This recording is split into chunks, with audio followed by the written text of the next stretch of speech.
If you're a person who has been struggling to lose weight for a while, you're dieting, you're exercising, you're taking medication, and nothing is really working, it might be because you just don't understand how the body works. And if you don't understand how the body works, you're not going to be able to actually successfully lose weight. Or if you do lose weight, you're not going to be successful at keeping it off. So today I'm going to explain to you how the body works and the 4 reasons why you might be struggling to lose weight. And it involves how the body works. So I'm going to be using my stylus and I'm going to be writing because I explain things with my hands. But we're going to do a little biology lesson and explain the concept of how the body works. And you can understand where weight loss comes in, or why weight loss can be a struggle if you don't understand the different moving parts in the body. Okay? All right. So I'm going to be looking down, but you're going to see this in the video. So the first thing that we need to understand is that everything that is the body, everything about us, everything about life in general is about energy. Okay, so energy is everything. We cannot function without energy. If there's no energy in our bodies, we're dead, right? And so the body's primary focus is going to be making sure that it has energy. So as a whole, energy is the most important thing, okay? And so in order to understand energy in the body, you need to understand the different places where energy is allocated in the body. So the first thing that is important to the body is that it needs to make energy, okay? So make energy. All right, so that's one category. So you have to have the ability to make energy. And there are certain things that are necessary for the body to make energy. We'll get into that. The second thing that the body needs to do is it needs to be able to use the energy that you have made effectively. Okay? So that's another quadrant. All right? So you have to make energy and you need to be able to use energy. The next thing that the body is interested in and wants to do is it needs to be able to reserve energy. Okay, so in case of a rainy day, you need to have energy in the body to use when it's necessary, right? And then the last thing that the body has to absolutely do is it needs to eliminate energy. Okay? So this is the fundamentals, or these are the fundamentals of the body. Like, this is the whole reason why our body exists, okay? Its primary job is it needs to make energy. Then it needs to be able to use the energy. It needs to have an energy reserve, and it needs to remove energy. So typically that's going to be waste energy. And so I'm going to break this down a little bit more. All right, so let's take the category of making energy. So we're making energy. All right, and oops, that's not right. All right, so we're making energy, and the most important thing for making energy is going to be our mitochondria. All right, this is like the brain of the cell, and it makes 90% of the energy in a cell. So our mitochondria is extremely important. It's in every cell in the body, and it makes energy. All right. So what does the mitochondria need to make energy? Or what do you need in general? It doesn't have to just be the mitochondria, but what do you need in general for the body to make energy? All right. So the first thing is going to be food, right? Specifically, we want to get glucose from the food. And what is going to give you good glucose or good food? Well, food can be broken down into macros or macronutrients and micronutrients, right?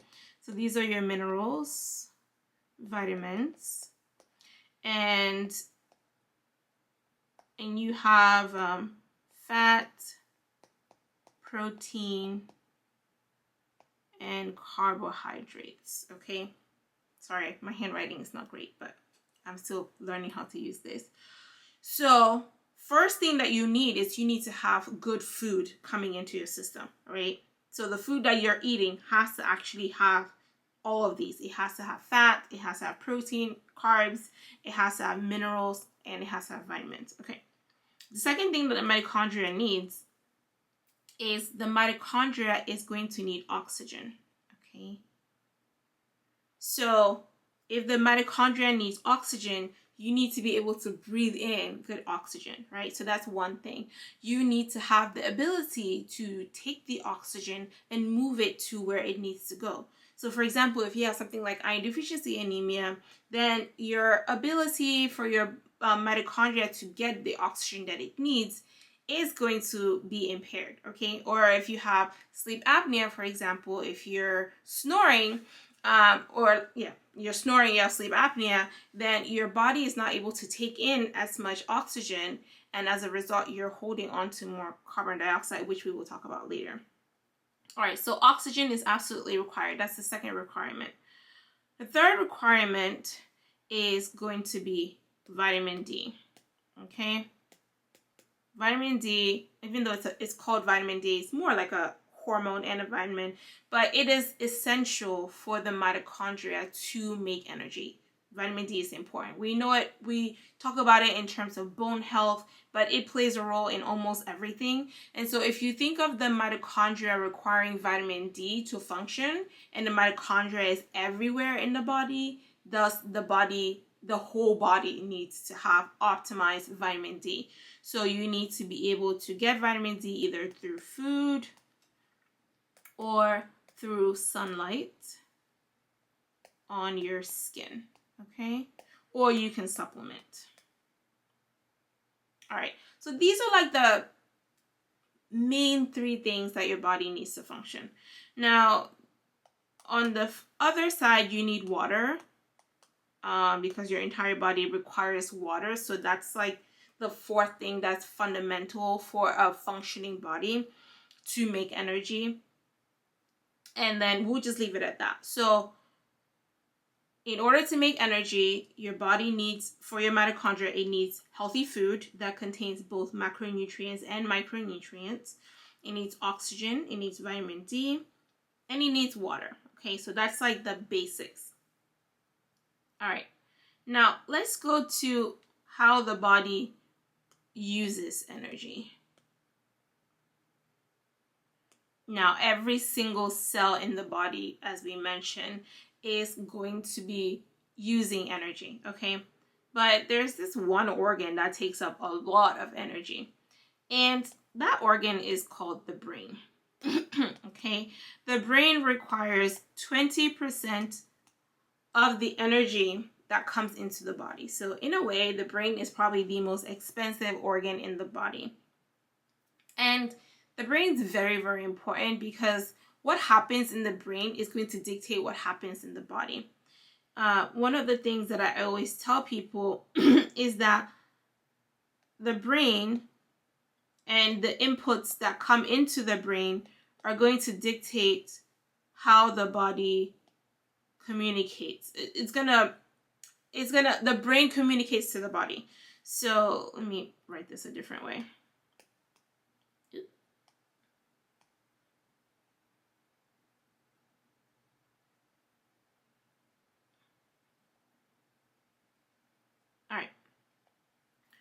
All right, this is not working for me. So if you want something, let's say you are a business person, for example, like I'm a business person, and you want to achieve something. So let's say, for example, you want, or maybe you just want to have a job, right? You have a goal. So this is your goal. You need to have a healthy brain to achieve that goal. Why? Because a healthy brain is going to send inputs or directions to your hormones. And then your hormones are going to make you act in a certain way. Okay? So let's say, for example, you need to, let's say you want to learn how to speak a language, right? So let's say you're speaking a language, for example. Well, your brain needs to be excited about this, right? And if it's excited, then it's going to produce hormones that are like make you feel good. It's going to make you produce feel good hormones. And when you have those feel good hormones, you're going to take an action, like practicing your conjugations, for example, if you're doing French, right? So at the end of the day, the brain is the most expensive organ. It takes up the most amount of energy, but the brain dictates how the body works. And so if you want your body to be able to do something, an action, then you need to make sure that the brain is protected, okay? And you need to make sure that the brain is able to function properly. So when it comes to how the body uses energy, in my opinion, you need to make sure that the brain is using energy appropriately, all right? There's this principle in business that I think is called Pareto's Law, where it says that 20% of your results come from 80%. No. 80% of your results come from 20% of the work that you do, okay? And I think that the same principle applies to the body. So 20% of the work, which is what the brain does, right? 20% of how the brain uses energy is going to give you 80% of the results that you're going to see in your body.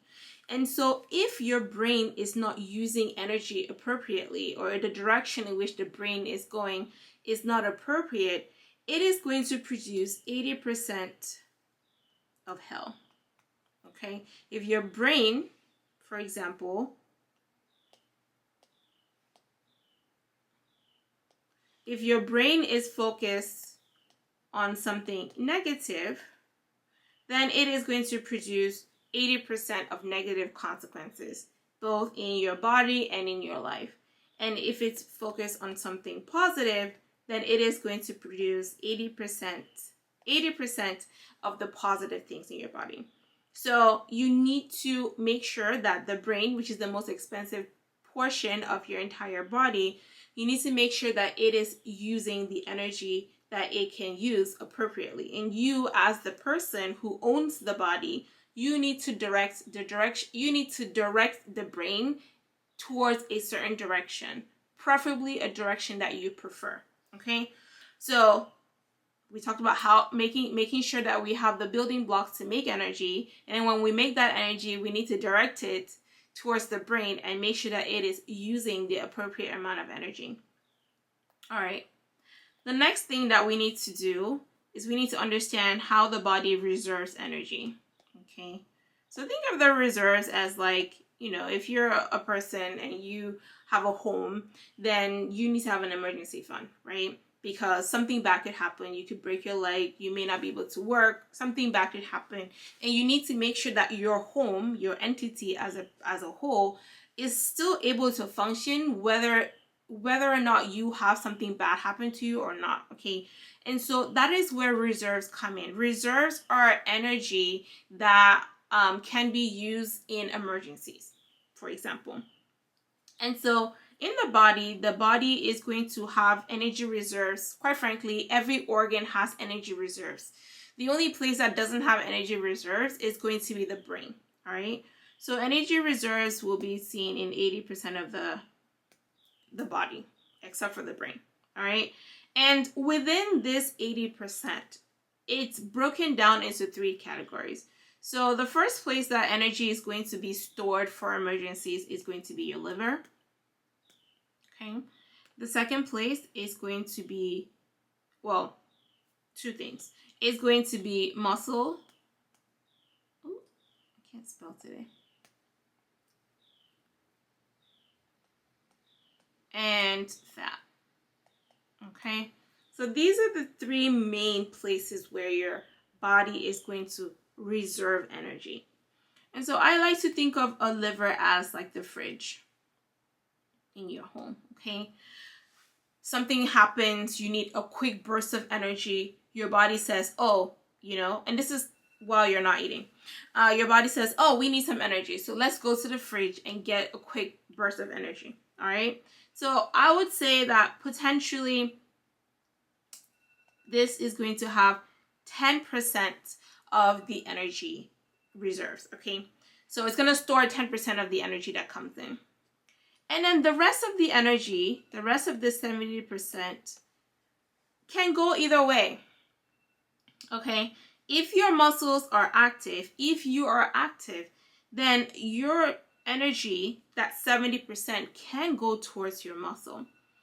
Now, the only problem with the muscle taking in all of this energy is that typically if you are in need of energy, the muscle is stingy. Okay, it's not going to let go of the energy the way the fridge or the liver is going to let go of the energy. So we need to send some of that energy towards fat. Okay, so you might want to be like, all right, let's do 10% fat and 60% muscle. That isn't an ideal situation, but a lot of times that is not the case. A lot of times, most of the energy is directed towards fat, okay? And that's where people come to see me.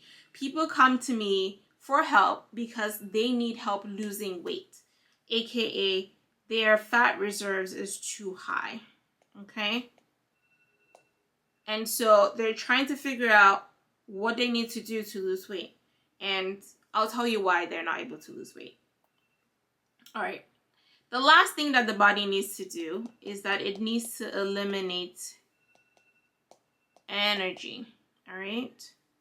So what are the forms of energy that needs to be eliminated? Well, CO2 is one. Urine is another way. For women, menstruation is one way of eliminating energy. We also need to eliminate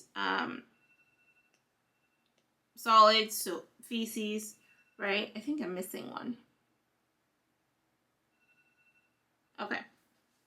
So the body has to eliminate energy. So again, cells in the body, different things in the body are not necessarily supposed to be there all the time. For example, your blood cells die in 120 days, right? So your body needs to get rid of it. You may have consumed a toxin, so your body needs to get rid of it. Whatever the case may be, the body is always making sure that it is not keeping things that are toxic to the body. And so elimination of energy is extremely important. So elimination of energy is extremely important, all right? So in conclusion, to have a functioning body,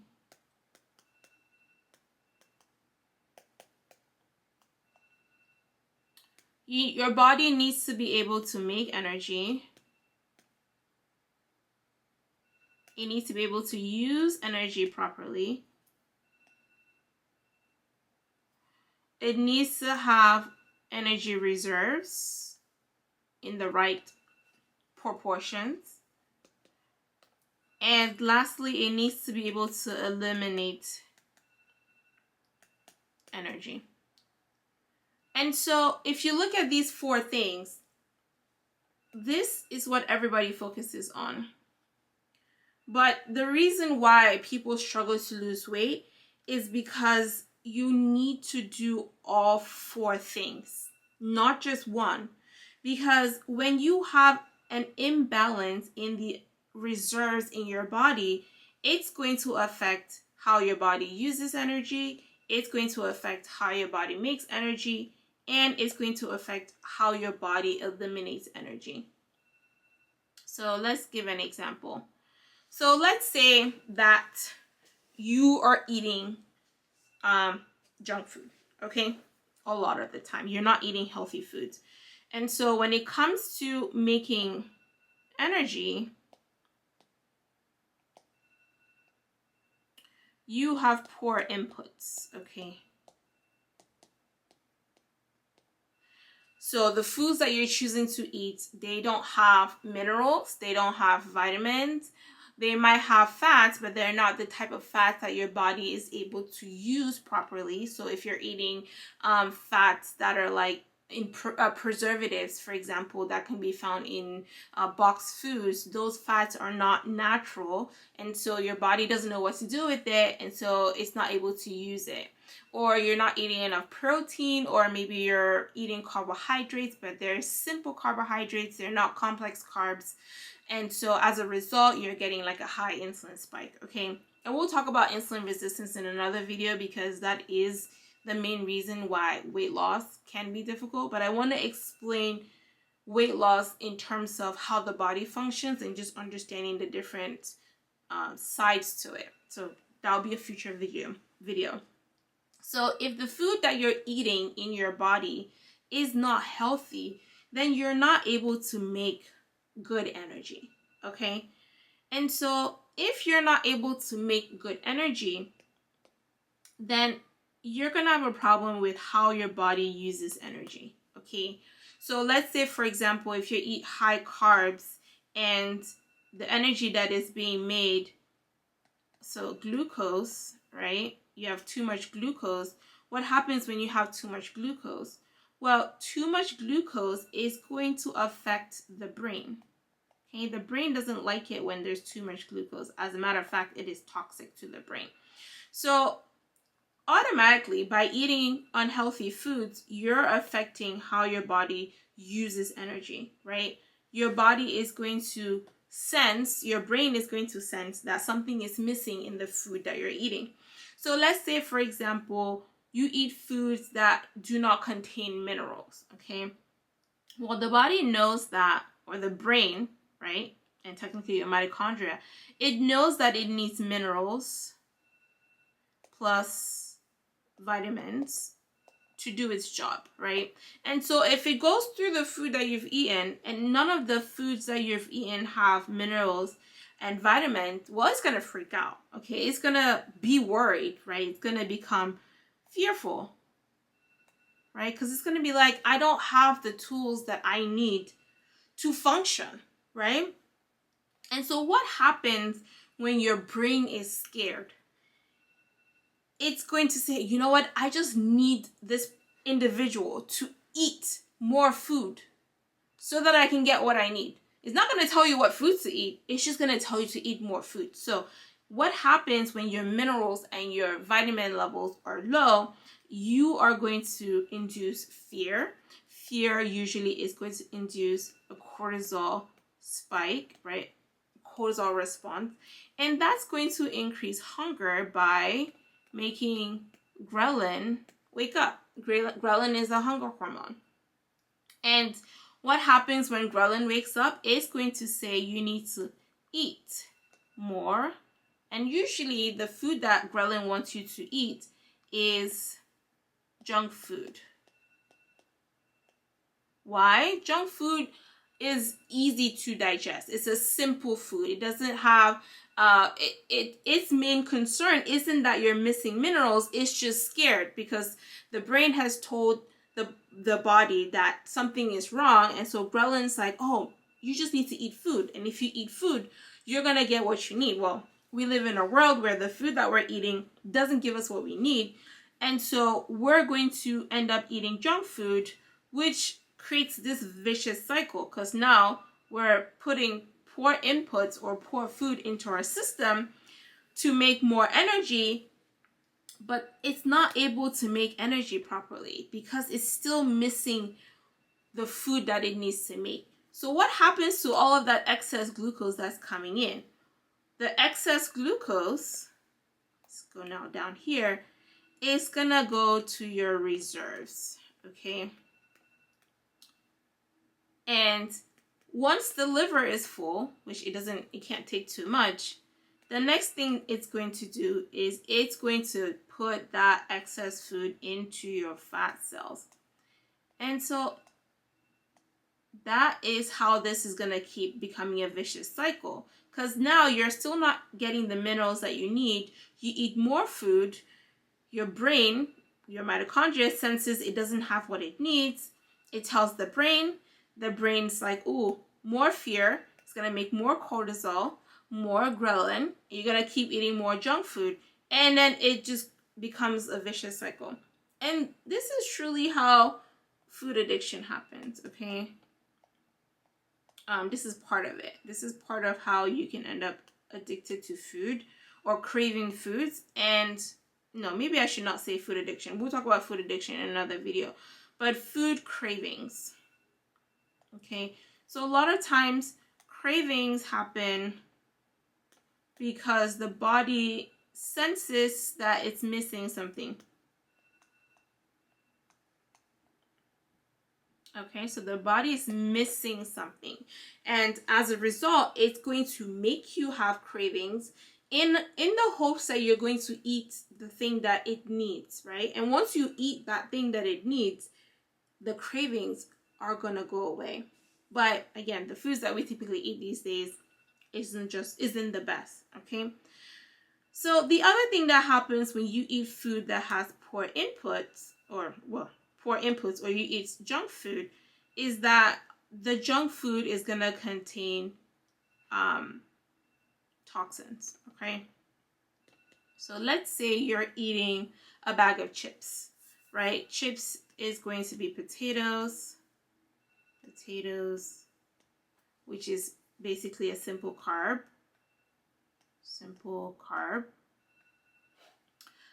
But it also has oil as a preservative. And a lot of times the oil that is used is not the oil that is natural, that the body recognizes or knows what to do with it, right? So the body is going to take this oil or this fat, because it doesn't know how to break it down or it cannot use it, it's going to store it in your fat cells, okay? As a general rule, when the body doesn't know what to do with something, if there's any toxins in the body, or it's going to hide it in your fat cells, okay?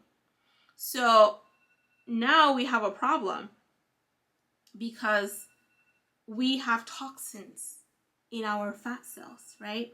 And part of what the body needs to do is it needs to eliminate energy, right? But the body is not going to be able to eliminate energy properly. So you're going to end up having a lot of toxins or a lot of waste stored in your fat cells, okay? And again, a lot of people who are struggling to lose weight, they do struggle with eliminating energy. If you've gained a lot of weight, then oxygen is a problem, right? Because then maybe you have low oxygen and you have high CO2 because you have sleep apnea. Or if you're a woman and you have PCOS, you're supposed to be eliminating your period every month, right? But if that is staying in, then that is toxic to the body. Or if you are constantly constipation, right? That is literally toxic to the body. You have waste in your body that you're not able to eliminate. And a lot of times the reason why you cannot eliminate it has to do with all the different things. It has to do with how the body is making energy. It has to do with the energy reserves. It has to do with the way that the energy is being used. And the result is that you're not eliminating energy properly. Okay? So I know it's a little bit complicated, but I feel like it's important to understand the whole picture of how the body works and how it prioritizes energy in order to actually lose weight. Because if, let's just say we have to make energy, use,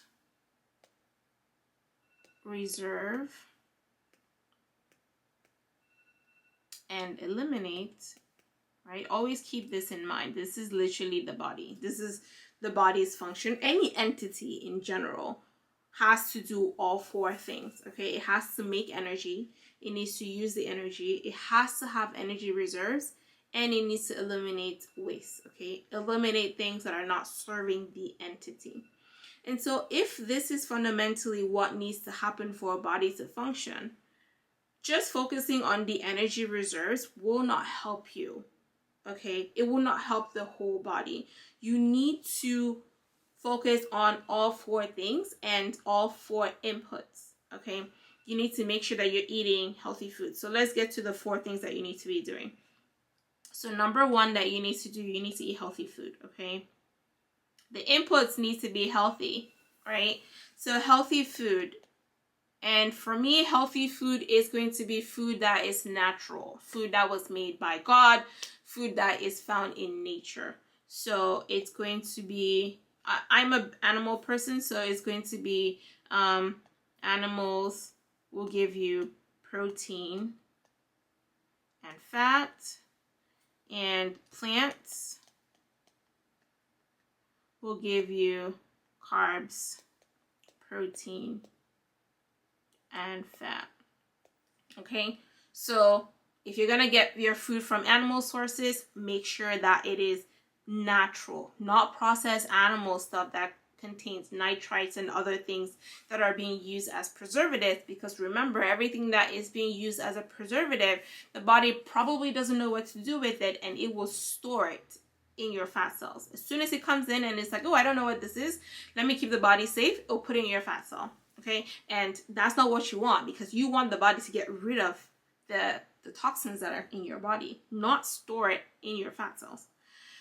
And then if you're going to eat plant-based foods, right, make sure that the plant-based foods that you're eating contain carbohydrates, proteins, and fats. Okay, so traditionally, you're going to be eating complex carbohydrates. All right. The second thing that you're going to do, inputs that you're going to do, is you're going to be careful about how you use energy. How do you use your brain, right? Because like we said, what happens in the brain determines what happens in the body. So you need to pay attention to the direction that your brain is looking at, okay? Is your brain focused on positive things and positive outcomes and positive results? Or is it focused on negative things? Because if your brain is focused on negative things, it is going to be in a fear mode, and that is going to lead to an increase in cortisol. And when cortisol is high, we eat. Okay? So focus on the direction that your brain is going towards. You can, I know we're in not the best world, like the most negative world right now, but you can focus on something, right? Let's say you're like, you know what? I'm going to take my brain and use it to learn a new language, like I said before.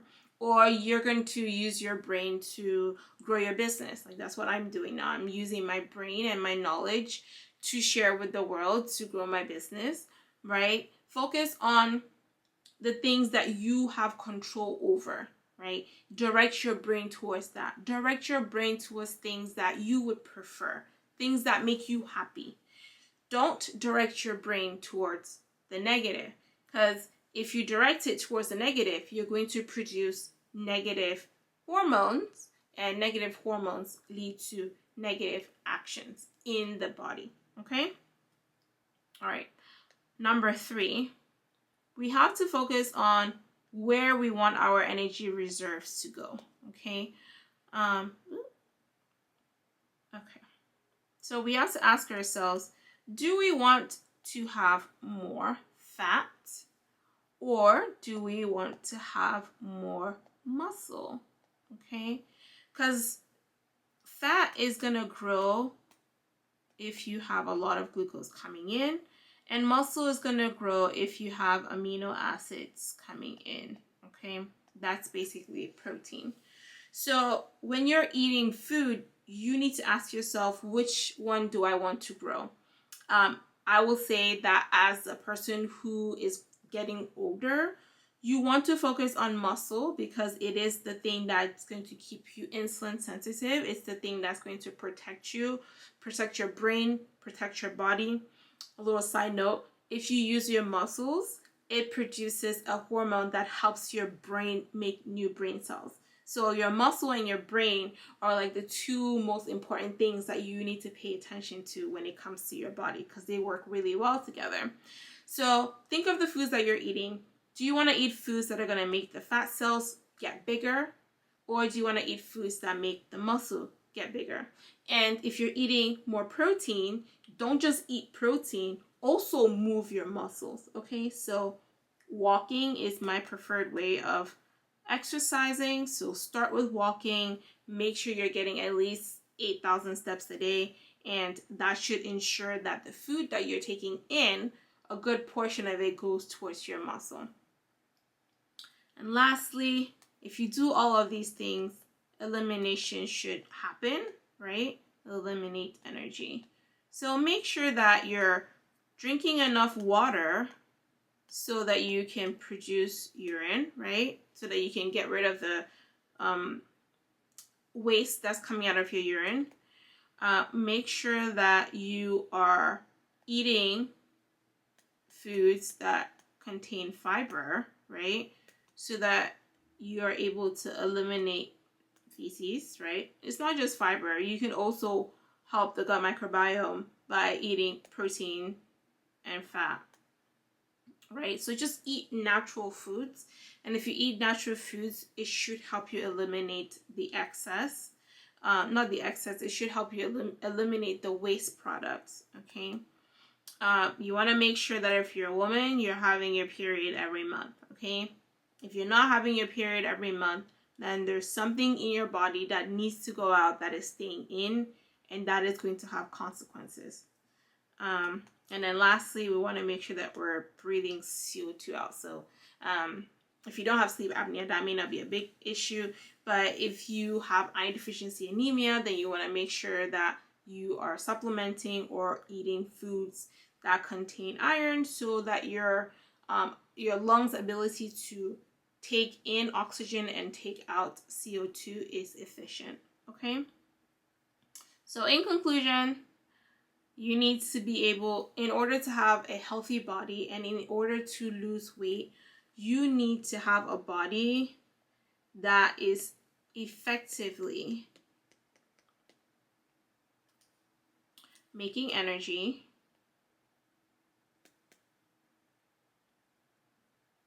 using energy or uses energy, reserves or stores energy in the appropriate way, and lastly, eliminates energy. Okay? And like I said, the mistake that everybody makes is they focus too much on the energy reserves and not on the rest of the body. And so if there's something wrong with one part of this whole equation, everything is not working properly, right? A lot of times people focus on this because this is what they can see, right? This is the visual thing. But if you only focus on this, the whole body as a whole is not going to function properly. And if you only focus on one part, then you're only going to be able to lose a certain amount of weight, but not all the weight that you might want to lose is going to be possible. So if you're a person who is struggling to lose weight and you're looking for someone who can help you not just lose weight, fat, lose the reserves, but someone who can help you optimize all the different parts of your body to make sure that you're a fully functioning, healthy machine, then let me know, and I'll leave my information below on how I can help you not just lose weight, but help you and your whole body as a whole be efficient, function properly, so you can have the energy that you need to be the great person that you are.